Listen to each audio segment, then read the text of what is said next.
ብሌን እናቷ በሕይወት እንዳለች ሰማች። የብሌን እናት አሳዳጊዋ ብሌን ውሸት ዋሽታት አወቀች። አቶ በኃይሉ ፍላሹን አገኘ። ዳግም እናቱን አጣ። ሰለሞን ዳግምን ተበቀለው። ቃል አቶ በኃይሉን ተበቀለችው። ቪዲዮ ከተመቻችሁ ላይክ፣ ሼር፣ ሰብስክራይብ በማድረግ አበረታቱኝ። እናመሰግናለን። አሰላሙ አለይኩም ወራህመቱላሂ ወበረካቱ። ውድና የተከበራችሁ የቻናሌ ቤተሰቦች እንዴት ናችሁ? ደህና ናችሁ? እኔ ደህና ነኝ አልሐምዱሊላህ። በያላችሁበት ዓለም ዳርቻ ሰላማችሁ ብዝት ይበልልኝ። አደራ ዛሬ ይዘን መጥተናል። ከዚህ በፊት ክፍል 7 ላይ አደራን ስንመለከት አቶ በኃይሉ ፍላሹን አጥቶ በጣም አብዶ ነበረ። በጣም ተናዶ ነበረ። ብሌንም በጥፊ መቷት ነበረ። እንዲሁም ቃልም መቷት ነበረ። ቃልም የአቶ በኃይሉን ፍላሽ ከብሌን ካስቀመጠችበት ቦታ ላይ አንስታ ኮፒ እያረገች ነበረ። አቶ በኃይሉ ፍላሹ እንደተገኘ ብሌን ነግራው ነበረ። በዛሬ ዕለት እንግዲህ እኔ እመጣለሁኝ አስቀምጪው ሰው የማያገኝበት ቦታ ብሏት ነበር። ብሌንም ከመኝታዋ ስር አስቀምጠው ነበር። ፍላሹን አስቀምጠው ወደ ስራ ቦታ ስትገባ እንግዲህ ያው የማተኛው ቃል አይታት ነበርና ያወራችውን ሁሉ አቶ በኃይሉን በጥፊ ስለመታት ያንን ነገር እያስታወሰች እሱ መበቀል ስለምፈልግ ፍላሹን ከብሌን መኝታ ስር አንስታ ለራሷ ይዛው ሄዳ ነበረ። ፍላሹንም ይዛው እንደሄደች ኮፒ እያነሳች እያለ አቶ በኃይሉ ወደ ቤት ውስጥ ሲመጣ እኔ ራሴ መጥቼ ወስደዋለሁኝ እንዳላት ብሌንን ወደ ቤት ውስጥ ሲመጣ ግን ፍላሹ ሲፈለግ የለም። ፍላሹ የወሰደችው ቃል ናት። ቃልም አቶ በኃይሉ እዛ ውስጥ ምን መረጃ እንዳለኝ ምን ታውቂያለሽና ብሏት መቷት ነበርና ያንን እሱን ለመበቀል ብላ ፍላሹን ፈልጋ ከየትም ምንድነው እዚህ ውስጥ ህይወትን ሊያሳጣ የሚችለው ብላ ፍላሹን ካስቀመጠበት ብሌን ካስቀመጠችበት ቦታ አንስታ ወስደው ነበረ። አቶ በኃይሉም ሲመጣ ጠፋ። ድጋሚ እየተጫወሽብኝ ነው ወይ አንቺ ልጅ ብሎ ብሌንን ሲቆጣት የእውነቴን ነው እዛ አስቀምጨዋለሁኝ ከዚህ ግቢ ውስጥ ወደ የትም አይሄድም ተረጋግቼ ፈልገዋለሁኝ ጊዜ ስጠኝ እያለችው ነበረ። አቶ በኃይሉ ማትቀልጅብኝ አንቺ ልጅ ባክሽን እያላት እሷም አረኔ የእውነቴን ነው እየተናገርኩ ያለው ስትል ቃል ኮፒውን አድርጋ ከጨራረሰች በኋላ አመታ ይሄ ጠፍቷችሁ ነው አንቺ ዝም ብለሽ ሜዳ ላይ ጥለሽው ነው ያገኘሁት በማለት ለአቶ በኃይሉ ፍላሹን ትሰጠዋለች። አቶ በኃይሉም ፍላሹን እንደሰማ ወደ ስራ ቦታ ሄደ። ካንቺ ጋር አልጨረስንም አንላቀቅም ብሎ ስራ ቦታ እንዲሄድ እንዳለ ሰለሞን ጋር ይደውልና ፍላሹ በእጄ ገብቷል ብሎ ሲለው ሰለሞንም በጣም ይደነግጥና የእውነትህን ነው ይለዋል። አዎ የእውነቴን ነው አግኝቼዋለሁ እጄ ውስጥ ገብቷል በማለት ይመልስለታል። እንግዲህ ቃል ብሌን ከዛ ቤት እንድትወጣ ስለምትፈልግ ብሌንን ማሰቃየት ስለምፈልግ ብሌን አቶ በኃይሉ ሲወጣ ቃል ብሌንን በጥፊ ትመታታለች። ምን አርጌሽ ነው የምትመጪ ስትላትም ይሄ አንቺ በሰረቅሽው ፍላሽ በጥፊ ቅድም የተመታሁበት ነው ብላ ትላታለች። ብሌን ምንም ነገር በማታውቀው ችግር ውስጥ ገብታለች። ቃልም ኑሮሽን ሲኦል ነው ማረግብሽ አለቅሽም እኔን እንደዚህ ማስመተሽኝ አትቀሪም በማለት ብሌንን ትነግራታለች። ብሌን ደግሞ ውጭ ትወጣና እያለቀሰች ነበረ። እያለቀሰች እያለ ዳጊ ያትና ይመጣና ያባብላታል። ዳጊ ሲያባብላት ወይዘሪት ሰላም ትመጣለች። ወይዘሪት ሰላም የብሌን እናት ናት። ሁለቱም የማይተዋወቁት። ወይዘሪት ሰላም ስትመጣ ምን እያረጋችሁ ነው ስትል ምንም ትላለች ብሌን። ቆይ አንቺ አብርሬሽ አልነበር እንዴ? ምን ትሰሪያለሽ? ምን ልትሰሪ ነው ቤቴ እስካሁን ድረስ የተቀመሽው? በማለት ትጠይቃታለች።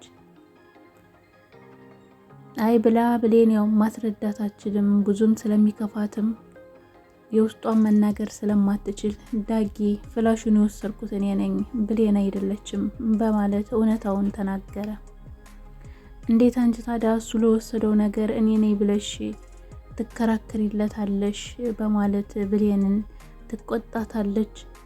ዳጊንም በቃ ከዛሬ ጀምሮ እዚህ ላይ አልፈልግም፣ ቤቴ ባስጠጋው ዝንዳ እንዴት ልጄ ክላስ ገብተህ ይህንን ፍላሽ ታወጣለህ? በማለት ወይዘሪት ሰላም ዳጊን ከግቢ ውስጥ ታባርረዋለች።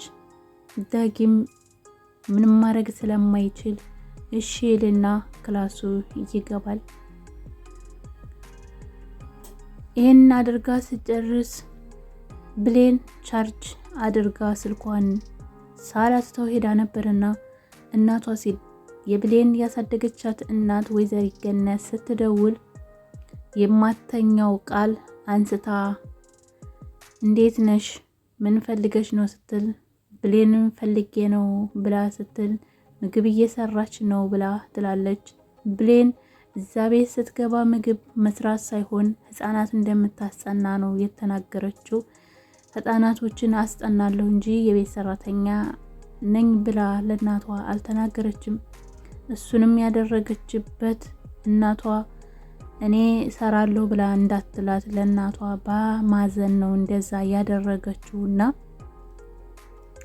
እናቷም ይሄን ስትሰማ ብሌን ከጎረምሳ ጋር ሆና ብር ባለፈው ለታም ሰጥቻታለሁ ሰርቀኛለችም እንደዙ ብላ የውሸትም ጨማምራ ብሌን ያላረገችውን ሁሉ አድርጋለች በማለት አስወራችባት። እናቷም ይሄን ስትሰማ ያሳደገቻት እናት በጣም ተናደደች። ብሌን እናትሽ ደውላ ነበር ብላ ስትላት ቃል እናቷ ጋር ትደውልና እናቴ ደውለሽ ነበር እንዴ ስትላት አዎ ደውዬ ነበረ፣ እውነታውን እፈልጋለሁ፣ ምንድነው ስራሽ? የምትሰሪው ስራ ስትላት ያው እንደምታውቂው ልጆች ነው ማስጠናው ብላ ነበረ። ቃልም ስልኩን እንዳነሳች እኔን ወይስ አንቺን ነው የምታምነው? እስቲ እንተያያለን በማለት ነበረ ስልኩንም ዘግታ ያስቀመጠችው። እንዳትዋሺ ብሌን ልጄ፣ እንድትዋሽኝ አልፈልግም፣ እውነታውን ነገር ንገረኝ ብላ ስትል አዎ ይህንን ያደረኩት ደግሞ አንቺ አሰሪም እንዳትገኝ ብዬ ነው፣ እውነት ነው የቤት ሰራተኛ ነኝ በማለት እውነታውን ነገር ትናገራለች። እንዴት እስከዛሬ ድረስ ትዋሽኛለሽ? በማለት የብሌንም እናት በጣም ትናደዳለች። በቃ እኔ ይቅርታ እናቴ ስትላት በቃ ሁለተኛ እዚህ ቤት እንዳትመጪ በማለት ትመልስላታለች።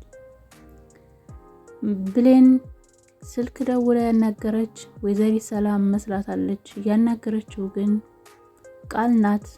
ይህንንም ሁላ አልጠረጠረችም። ወይዘሪት ሰላም ልብሷን ቀይራ ስትመጣ እንዴት ለእናቴ ምን በድጌሽ ነው እንደዚህ ብለሽ የተናገርሽው? የቤት ሰራተኛ መሆኔ ሳያንስ እኔ ካንቺ ገንዘብ ተቀብዬ ሰርቄሻለሁ ወይ?